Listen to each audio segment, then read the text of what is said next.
Malam itu, hujan rintik membasahi kota Semarang. Ucup, seorang pemuda berusia 28 tahun, tampak termenung di depan warung sop ayam kecilnya. Warung itu terletak di sebuah gang sempit, jauh dari keramaian. Di meja kasir, sebuah kalkulator tua dan buku catatan penuh coretan utang menjadi saksi bisu perjuangan Ucup. Hanya 1-2 pelanggan datang setiap harinya. Ucup berasal dari sebuah desa kecil di Boyolali. Ia adalah anak tunggal dari keluarga sederhana. Ayahnya, seorang petani, meninggal saat Ucup masih kecil. Ibunya menjual nasi bungkus di pasar desa untuk menghidupi mereka. Ucup memutuskan merantau ke Semarang setelah lulus SMA dengan harapan mengubah nasib. Ia mengumpulkan uang sedikit demi sedikit sebagai buruh pabrik hingga akhirnya mampu membuka warung sop ayam. Resep sop ayamnya diwarisi dari almarhum ibunya. Warung itu terletak di dekat kos-kosan sederhana tempat Ucup tinggal. Namun, meski rasa sop ayamnya enak, warungnya tetap sepi. Persaingan yang ketat dan lokasi yang tidak strategis menjadi kendala besar. Malam itu, Ucup memandangi warungnya dengan tatapan penuh kecewa. Hatinya bertanya-tanya, apakah ia salah langkah dalam mengejar mimpinya? Saat Ucup hampir menyerah dan hendak menutup warung, seorang lelaki berusia sekitar 50 tahun masuk. Lelaki itu memakai jas hujan hitam lusuh dan sepatu yang basah oleh lumpur. Raut wajahnya lelah, namun senyumnya ramah. Ia duduk di salah satu bangku kayu, lalu berkata, "Sop ayam 1 mas." "Yang panas, ya?" Ucup segera menyiapkan pesanan sambil bertanya, "Bapak dari mana? Kok malam-malam ke sini?" "Saya dari Pekalongan, mau ke Solo." "Lewat sini buat cari makan dulu," jawab lelaki itu. Setelah menyeruput kuah sop, lelaki tersebut tampak puas. "Enak, mas. Sayang warung sampeyan sepi." Ucup hanya tersenyum pahit. Ia tahu sop ayamnya enak, tapi sepi pelanggan. Lelaki itu melanjutkan, "Sampeyan yakin, ini cuma soal rasa? Kadang rezeki itu ada urusan lain, mas." Lelaki itu kemudian bersandar ke kursinya, memandang Ucup dengan sorot mata tajam. "Mas, saya tahu rasanya berjuang keras tapi hasilnya nihil. Dulu, saya juga begitu. Warung saya di Pekalongan hampir bangkrut, sampai akhirnya saya bertemu seseorang." Ucup terdiam, penasaran. "Seseorang?" "Iya," lelaki itu menundukkan suaranya, seperti berbicara tentang sesuatu yang tabu. "Mbah Joyo. Dia tinggal di desa terpencil di Alas Roban. Beliau bukan orang sembarangan. Banyak orang yang usahanya sukses setelah minta tolong sama beliau. Yang penting, kalau sudah dikasih syarat, jangan dilanggar." Ucup mulai merasa tidak nyaman. "Maksud Bapak, pesugihan?" Lelaki itu tersenyum samar. "Ya, semacam itu. Tapi Mbah Joyo tidak minta tumbal manusia, kok. Cuma beberapa syarat kecil yang harus ditaati.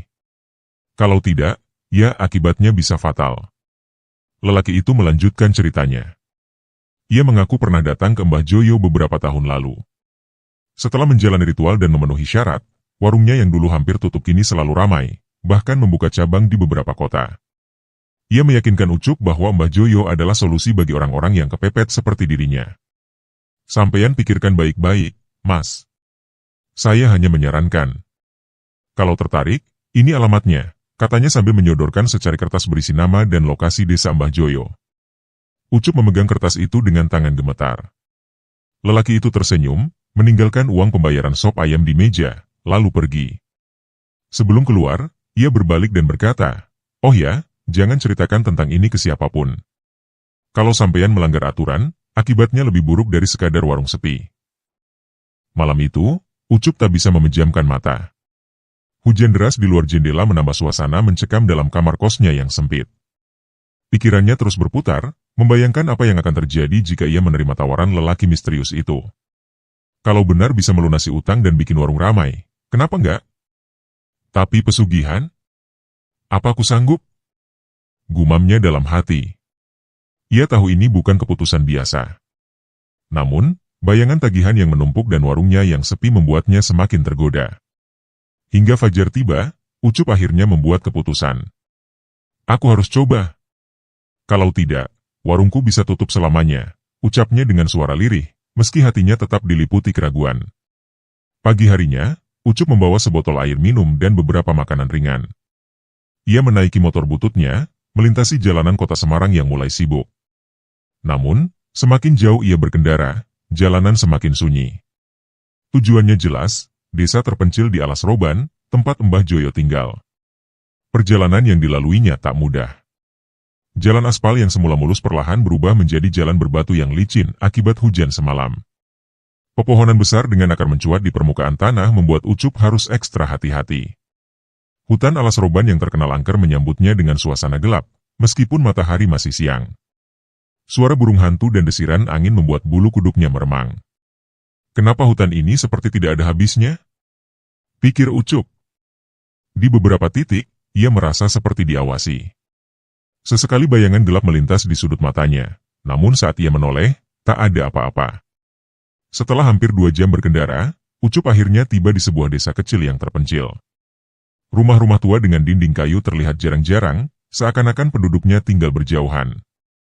Di ujung desa, berdirilah sebuah rumah tua yang tampak lebih tua dan menyeramkan dibandingkan rumah lainnya. Atapnya sebagian berlubang, ket dindingnya mengelupas, dan pintunya terlihat kusam. Dengan ragu, Ucup mengetuk pintu kayu itu. Suara ketukannya bergema di keheningan. Tak lama kemudian, pintu terbuka perlahan, menimbulkan suara berdecit yang menyayat telinga. Sosok Mbah Joyo muncul dari balik pintu. Ia adalah pria tua dengan tubuh kurus kering, rambutnya putih panjang, dan matanya kecil namun tajam. Pakaiannya berupa kain hitam lusuh yang membuatnya tampak seperti bagian dari kegelapan itu sendiri. "Ada apa, Nak? Kau jauh-jauh ke sini, pasti ada yang kau cari," ucap Mbah Joyo dengan suara serak. Mbah Joyo mempersilakan Ucup masuk rumahnya. Di dalam, suasananya tak kalah menyeramkan. Bau dupa menyeruak, dan ruangan itu dipenuhi benda-benda aneh seperti topeng kayu, botol kaca berisi cairan hitam, dan lukisan-lukisan tua. "Ada yang bisa saya bantu, anak muda?" tanya Mbah Joyo, meskipun raut wajahnya menunjukkan ia sudah tahu jawabannya. Dengan suara gemetar, Ucup berkata, Saya dengar dari seseorang kalau Mbah bisa membantu usaha saya biar ramai." Mbah Joyo tersenyum samar, lalu duduk bersila di atas tikar lusuh. "Nak, apa yang kau cari di dunia ini selalu ada harganya. Kalau kau ingin rezeki lancar, hutang lunas, warungmu ramai, kau harus berani menanggung konsekuensinya. Tapi ingat, jangan sekali-kali melanggar aturan." Ucup merasa takut, tapi juga tergoda. Ia bertanya, "Apa aturannya, Mbah?" "Jimat, syarat, dan mahar." Mbah Joyo mengeluarkan sebuah kantong hitam kecil dari balik pakaiannya. Dari dalam kantong itu, ia mengeluarkan jimat kecil. "Ini," katanya sambil menyerahkan jimat itu ke Ucup. "Syaratnya sederhana. Setiap malam, kau harus siapkan kopi hitam, 2 batang rokok, dan sepotong ayam di meja dapur. Letakkan jimat ini di dalam laci meja itu. Jangan pernah lupa atau lalai. Jika kau melanggar, akibatnya fatal. Kau paham, Nak?" Ucup mengangguk ragu. Ia tahu ini jalan yang berbahaya, tapi keinginannya untuk sukses mengalahkan ketakutannya. "Baik, Mbah. Saya akan melakukannya." Sebelum Ucup berpamitan, Mbah Joyo mengulurkan tangan. "Satu lagi, Nak. Ada mahar untuk ini. 100.000 rupiah. Ini bukan sekadar uang, tapi bentuk niatmu untuk menjalani semua ini." Ucup tertegun, namun ia segera merogoh saku celananya. Dengan tangan gemetar, ia menyerahkan selembar uang 100.000. "Ini, Mbah." Mbah Joyo tersenyum puas. "Ingat, anak muda. Jangan pernah abaikan aturan. Jangan pernah." Ucup berpamitan dan kembali menaiki motornya. Perjalanan pulang terasa lebih menyeramkan. Hutan alas roban kini diselimuti kabut tebal, membuat jalan di depannya nyaris tak terlihat. Suara langkah kaki seperti mengikuti motornya, dan di beberapa titik, ia merasa bayangan gelap di pepohonan semakin dekat. Namun akhirnya, ia berhasil keluar dari hutan dan tiba di rumahnya dengan tubuh yang kelelahan. Malam itu, Ucup mempersiapkan segala yang diperintahkan oleh Mbah Joyo. Ia menyeduh kopi hitam pekat, menyalakan 2 batang rokok, dan meletakkan sepotong ayam di meja dapur. Jimat dari Mbah Joyo ia simpan di dalam laci seperti yang diminta. Saat ia selesai, hawa di rumahnya terasa berbeda. Seakan ada sesuatu yang mengawasi dari sudut gelap ruangan. Namun Ucup mencoba mengabaikan perasaan itu dan pergi tidur. Keesokan paginya, Ucup bangun lebih awal dari biasanya. Meski tubuhnya masih terasa lelah, ia merasa ada semangat baru yang mendorongnya. Dengan teliti, ia mempersiapkan semua bahan dan peralatan untuk jualan. Ayam, bumbu, kuah sop, panci besar, kompor, hingga mangkuk dan sendok, semuanya ia pastikan dalam kondisi siap. Setelah semuanya lengkap, Ucup menuju warungnya yang terletak di pinggir jalan kecil. Warung itu kecil dan sederhana, hanya terbuat dari papan kayu dengan meja panjang dan beberapa kursi plastik. Selama ini, tempat itu selalu sepi, seperti terpencil dari pandangan orang. Namun pagi itu, ada sesuatu yang berbeda seolah-olah udara di sekitar warungnya terasa lebih hidup. Dengan hati yang berdebar, Ucup mulai menata bahan-bahan di meja saji. Kuah sop yang panas ia tuangkan ke dalam panci besar, menimbulkan aroma harum yang menggugah selera. Ia menarik napas dalam-dalam sebelum membuka warungnya. Semoga ada yang datang hari ini, gumamnya, meski bayangan ritual semalam masih menghantui pikirannya. Pelanggan pertama hingga antrean panjang. Tak butuh waktu lama, seorang pria parubaya berhenti di depan warungnya. "Mas, sop ayam 1 porsi," kata pria itu sambil tersenyum ramah. Ucup tertegun, namun ia segera bergegas melayani. Setelah pelanggan pertama itu pergi, seorang wanita datang, lalu seorang pengendara motor, diikuti beberapa orang lainnya. Tak disangka, warung yang biasanya sepi kini mulai penuh oleh pelanggan yang terus berdatangan. Hingga siang hari, antrean panjang mulai terbentuk di depan warung Ucup. Ucup nyaris tak punya waktu untuk duduk. Ia sibuk meracik sop, menyiapkan mangkuk, dan melayani pelanggan tanpa henti. Namun di balik semua kesibukan itu, hatinya diliputi perasaan campur aduk antara senang dan heran. Ini semua pasti karena jimat itu, pikirnya, meski ia mencoba menepis kekhawatirannya. Menjelang sore, stok ayam dan bahan-bahan Ucup habis total. Ia terpaksa menutup warung lebih awal karena sudah tidak ada lagi yang bisa dijual.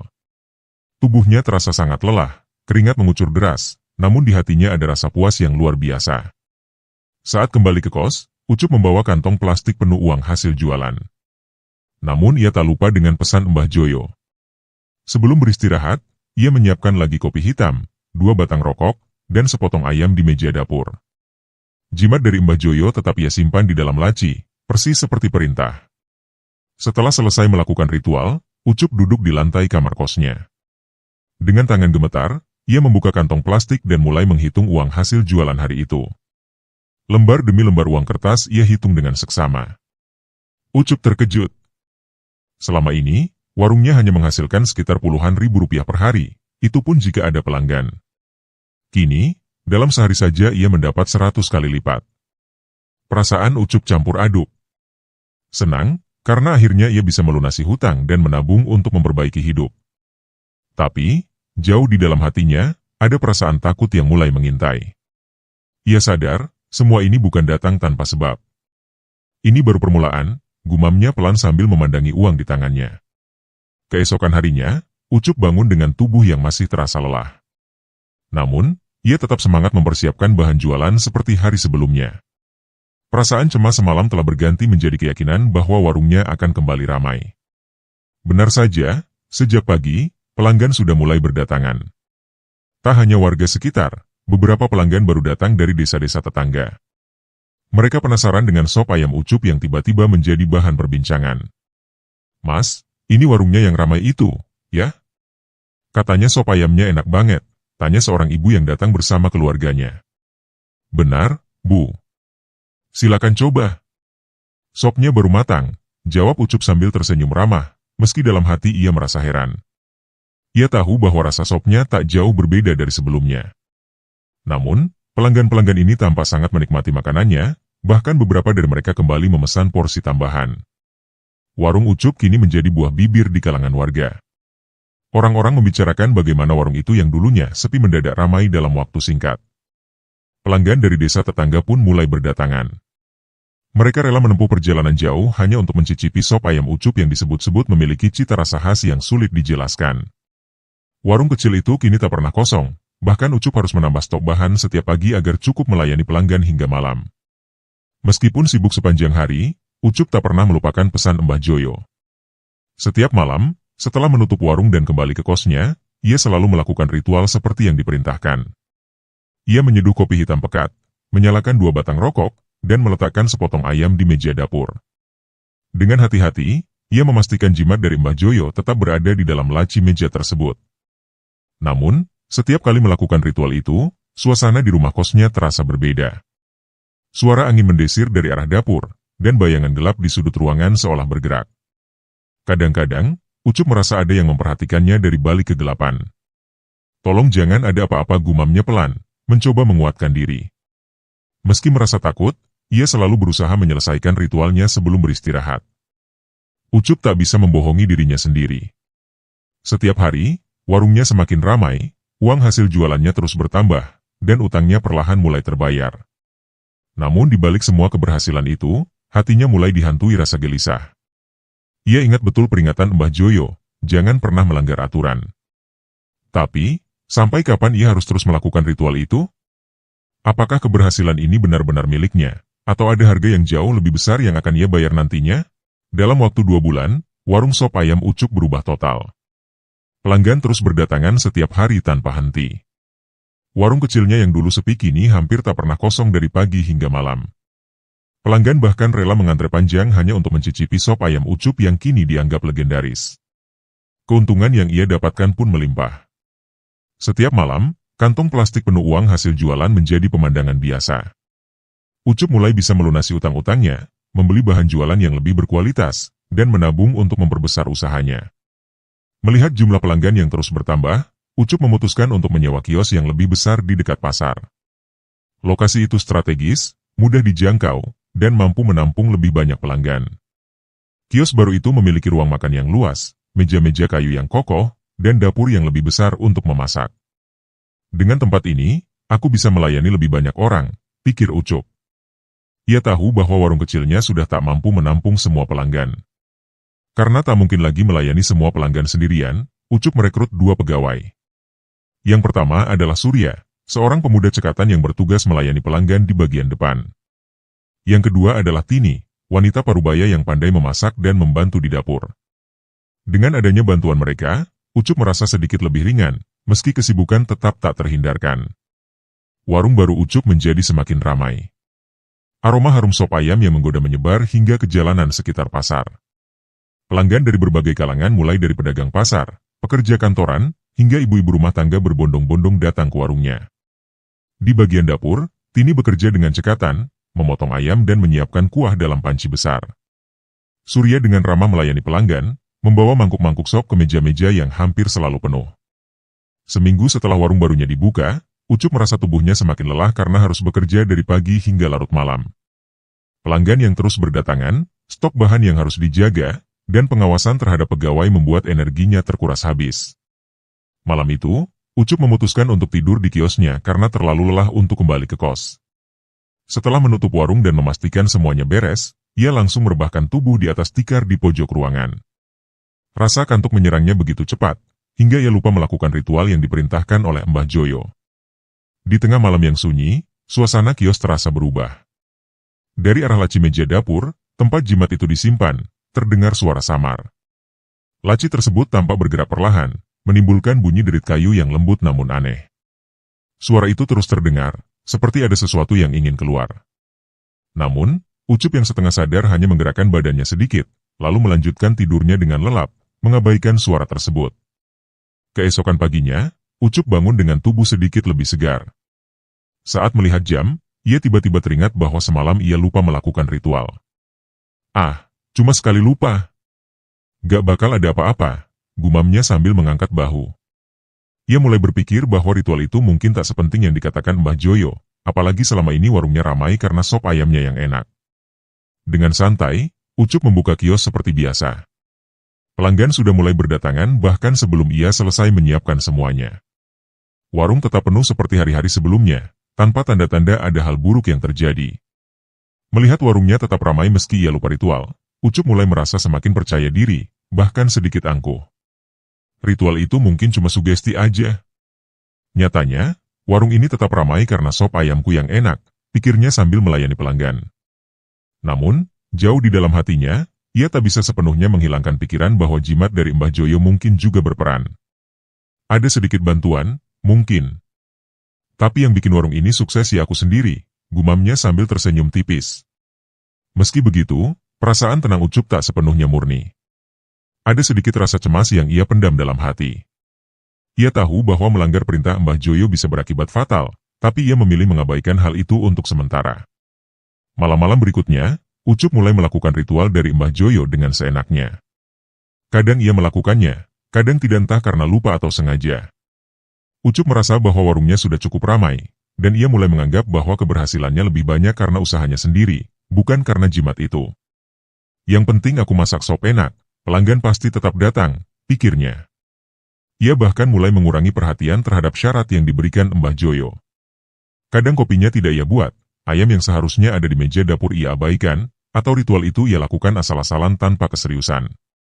Namun, pada suatu hari, sesuatu yang aneh terjadi. Pagi itu, Ucup membuka warung seperti biasa, menyiapkan bahan dan mempersiapkan semuanya dengan rapi. Namun, berbeda dari hari-hari sebelumnya, pelanggan yang biasanya sudah berdatangan sejak pagi belum juga muncul. Hingga siang hari, hanya beberapa pelanggan yang datang, dan bahkan mereka tampak tidak terlalu puas. "Mas, sop ayamnya kok rasanya beda ya sekarang?" tanya seorang pelanggan yang biasanya datang setiap hari. Ucup tertegun. "Rasanya beda? Masa sih?" "Saya masak seperti biasa kok," jawabnya, mencoba tenang. Namun, pelanggan itu hanya menggeleng dan pergi tanpa berkata banyak. Komentar itu mulai membuat Ucup merasa gelisah.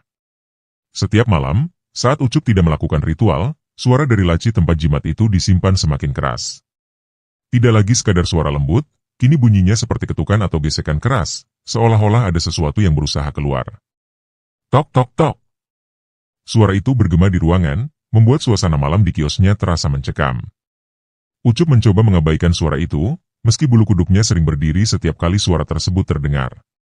Kadang ia menutupi laci itu dengan kain atau meletakkan barang di atasnya, tapi suara itu tetap saja muncul. Lama-kelamaan, warung sop ayam Ucup benar-benar mulai kehilangan pelanggan. Jika dulu antrean panjang selalu terlihat di depan warung, kini hanya beberapa pelanggan saja yang datang, bahkan seringkali tidak ada sama sekali. Surya dan Tini, dua pegawai yang bekerja untuk Ucup, mulai merasakan suasana warung yang berubah. "Mas Ucup, kenapa ya warung ini sekarang sepi? Padahal dulu ramai sekali," tanya Surya suatu hari. "Gak tahu juga. Mungkin lagi sepi aja. Biasanya warung juga ada pasang surutnya," jawab Ucup, meski dalam hati ia tahu penyebab sebenarnya. Kini, suasana di warung Ucup terasa sunyi dan hampa. Hanya ada suara langkah Surya dan Tini yang mondar-mandir membersihkan meja dan dapur. Ucup duduk di kursi, memandangi warungnya yang kosong dengan ekspresi bingung dan frustrasi.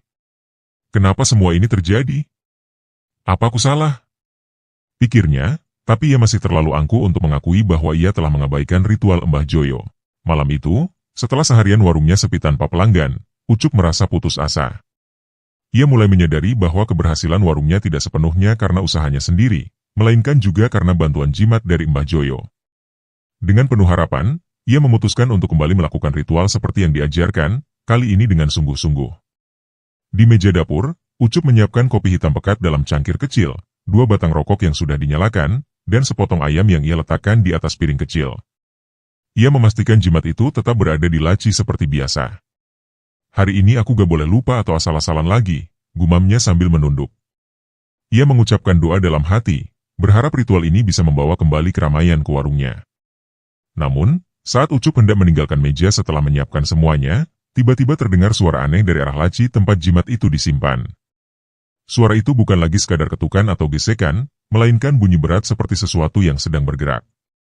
Tok, kraak, kraak.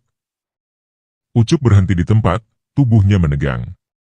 Ia menoleh ke arah laci dengan ragu, tapi tidak berani membukanya. Dengan napas berat, ia berbalik dan berniat meninggalkan meja. Namun, saat ia melangkah menjauh, suasana menjadi semakin aneh. Saat ia menoleh kembali ke meja, ia terkejut luar biasa. Kopi hitam di cangkir telah habis seolah diminum, rokok yang tadi baru saja dinyalakan kini tinggal puntung, dan ayam di atas piring lenyap tanpa jejak. Jantung Ucup berdegup kencang. Suasana di dapur berubah mencekam. Udara mendadak terasa dingin menusuk, dan lampu dapur berkedip-kedip seolah akan padam. Ia merasa ada sesuatu yang mengawasinya dari sudut ruangan, meski tak ada siapapun di sana. Siapa di sana? Tanya Ucup dengan suara gemetar. Tak ada jawaban, hanya suara angin yang tiba-tiba berhembus kencang di dalam ruangan. Setelah menyelesaikan ritual dengan rasa takut, Ucup buru-buru kembali ke tempat tidur di sudut warungnya. Ia berbaring dengan selimut menutupi tubuh, mencoba melupakan kejadian aneh yang baru saja terjadi. Besok pasti ramai lagi, semua ini pasti akan kembali seperti dulu, bisiknya pada diri sendiri.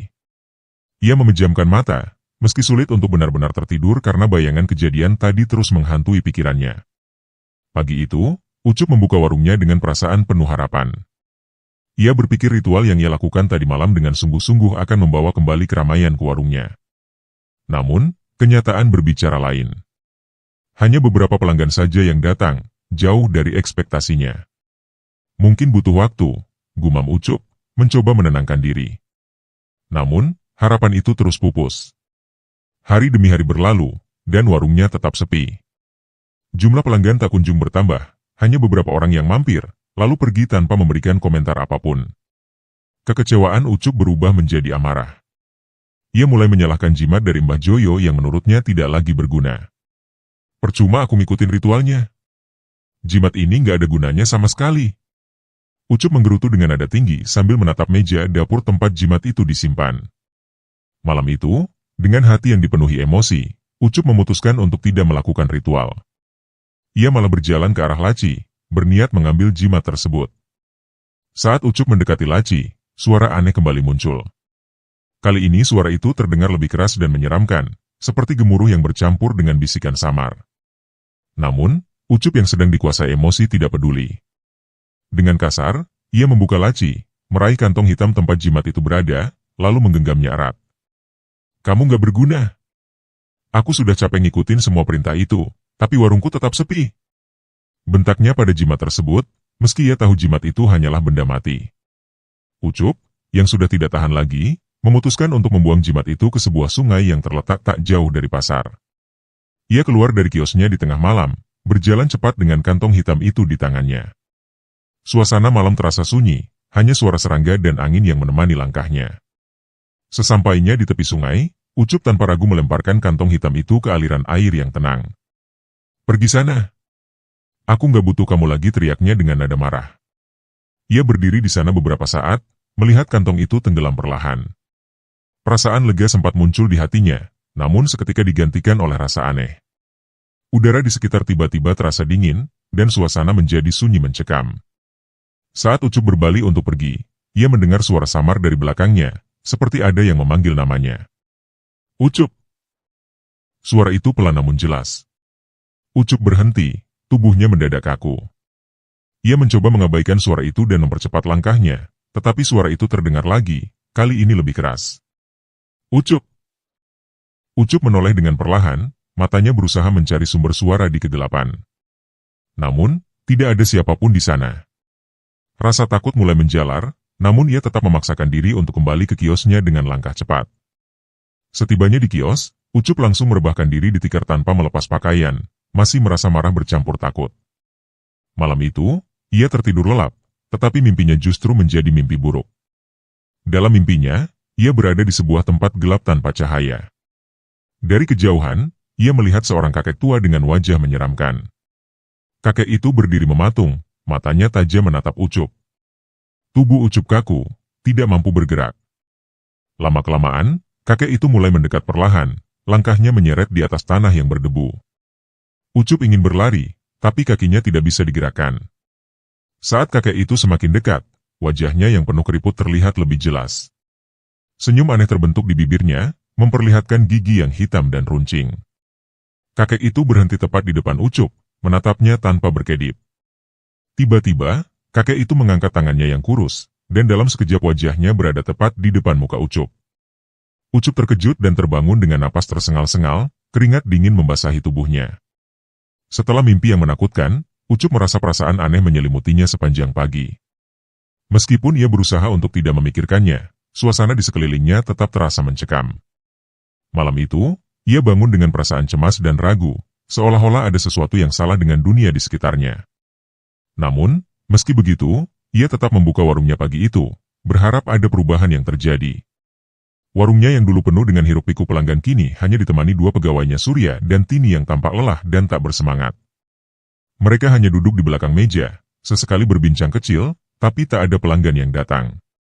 Dulu, suasana warung penuh dengan suara tawa dan percakapan, dering piring dan sendok, serta pelanggan yang datang dan pergi. Kini, hanya ada suara dari kipas angin yang berputar, dan langkah kaki pegawai yang sesekali terdengar di dapur. Ucup duduk di kursinya, matanya menatap kosong ke depan, ke arah meja tempat biasanya pelanggan duduk menikmati sop ayam. Ia sangat merindukan suasana ramai itu, keramaian yang datang dengan uang yang banyak, dan rasa puas melihat warungnya yang penuh. Kenapa ini bisa terjadi? Gumam Ucup pelan, namun tak ada jawaban dari siapapun. Ucup seringkali membayangkan hari-hari ketika warungnya penuh sesak dengan pelanggan. Setiap orang menikmati sop ayamnya, mengobrol dengan teman atau keluarga, dan meninggalkan uang di meja. Ucup bisa melihat hasil kerja kerasnya setiap hari dalam pundi-pundi uang yang semakin banyak. Namun, kini semua itu seperti mimpi yang sudah lama pergi. Keheningan di warung ini menambah rasa kesepian di hatinya. Bahkan Surya dan Tini, yang biasanya ramah dan penuh semangat, kini terlihat lesu, seolah tak tahu lagi apa yang harus mereka lakukan. Ucup merasa ada sesuatu yang hilang, sesuatu yang tak bisa ia dapatkan lagi meskipun ia berusaha keras. Bahkan meski jimat itu sudah dibuang, tak ada perubahan yang signifikan. Seolah-olah semuanya tetap sama, hanya berputar di tempat. Hari demi hari, tabungan Ucup semakin menipis. Setiap hari ia berusaha berjualan dengan harapan, meskipun sedikit, ada yang membeli, tetapi kenyataannya warungnya tetap sepi. Ia sudah mulai merasakan ketakutan bahwa warung yang dulu ramai itu akan segera tutup, dan dengan itu, mimpinya untuk hidup lebih baik akan hancur begitu saja. Sore itu, hujan turun dengan rintik-rintik pelan. Udara menjadi dingin dan suasana di luar terasa mencekam. Ucup duduk di dalam warungnya yang sepi, menunggu dengan harapan sedikitnya ada pelanggan yang datang, meskipun ia tahu itu tidak mungkin. Hujan semakin deras, tetapi tak ada tanda-tanda kehidupan di sekitar warungnya. Ia memandangi jam yang sudah menunjukkan waktu malam, tetapi tak ada seorang pun yang melintas. Hujan semakin mengguyur, dan warung yang biasanya dipenuhi suara-suara kini hanya dipenuhi keheningan. Ucup mulai merasa putus asa. Ia menutup warungnya dengan perasaan berat, berharap besok akan ada perubahan, meskipun ia tahu itu hanya harapan kosong. Saat ia berbalik menuju pintu untuk keluar, suara aneh terdengar dari dalam kios. Suara itu datang dari belakang, seperti langkah berat yang menghampirinya. Ucup terhenti, jantungnya berdebar. Suara itu semakin keras, seperti sesuatu yang berjalan mendekat. Ia menoleh dengan hati-hati, dan di tengah pintu, ia melihat sepasang kaki tua yang terbalik, berdiri tegak di tengah ruangan. Sosok kakek yang menyeramkan. Dengan napas tertahan, Ucup terus memandang kaki itu hingga perlahan menatap ke atas. Sosok itu muncul, kakek yang sama seperti yang ia lihat dalam mimpinya, dengan wajah keriput dan mata yang kosong, menatapnya penuh amarah. Sosok itu mengangkat tangannya yang keriput, dan tiba-tiba, seluruh lampu di warung mati seketika.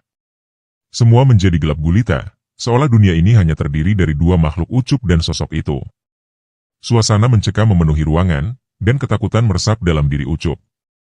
Kakek itu mendekat, wajahnya semakin jelas dengan ekspresi yang menakutkan.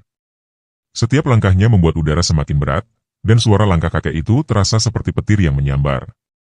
Tanggung jawab yang menghantui. Saat kamu memutuskan untuk menggunakan aku, suara kakek itu menggema dalam keheningan, kamu juga harus siap menanggung akibatnya. Semua ini adalah tanggung jawabmu, Ucup. Kau tak bisa lari. Ucup terdiam, tubuhnya gemetar. Ia ingin lari, tetapi kakinya terasa berat, seakan terikat pada tanah. Kakek itu semakin mendekat, wajahnya semakin mengerikan, dan tangannya yang terangkat semakin menakutkan. Saat kau buang aku begitu saja, lanjut kakek itu dengan suara yang menggelegar, kau melanggar aturan. Dan kini, kau akan merasakan akibatnya. Ucup merasa ada sesuatu yang merasuk dalam dirinya, seakan-akan tubuhnya mulai kehilangan kendali. Rasa takut semakin menghimpit dada, dan ia merasa dunia sekitarnya mulai runtuh. Saat kamu memilih jalan ini, kata kakek itu, jalan ini tidak akan pernah berakhir dengan bahagia. Dengan satu tarikan keras, Ucup merasa tubuhnya jatuh ke lantai, dan segala sesuatu di sekelilingnya menjadi gelap total. Impian Ucup yang dulu, menjadi seorang pemuda yang sukses dengan warung sop ayam yang ramai, kini hanya tinggal kenangan. Semua yang pernah ia impikan, kebahagiaan, kekayaan, dan kehidupan yang lebih baik, akhirnya terhenti dengan harga yang tidak bisa ia bayar. Jalan pesugihan yang ia pilih memberikan keuntungan sesaat, namun berakhir dengan kegelapan yang tak terhindarkan. Bersamaan dengan kegelapan malam yang menelan warung dan hidup Ucup, ia menyadari bahwa setiap keputusan yang diambil memiliki konsekuensi yang tak terhindarkan. Kegelapan bukan hanya datang dari luar, tetapi juga dari dalam dirinya, dari rasa bersalah dan ambisi yang tak terkendali. Kini, impian dan kenyataan telah bersatu dalam kegelapan yang ia ciptakan sendiri. Terima kasih sudah menonton video ini. Jangan lupa untuk like, komen, dan subscribe untuk mendapatkan update terbaru. Sampai jumpa di video berikutnya, dan tetap jaga kesehatan.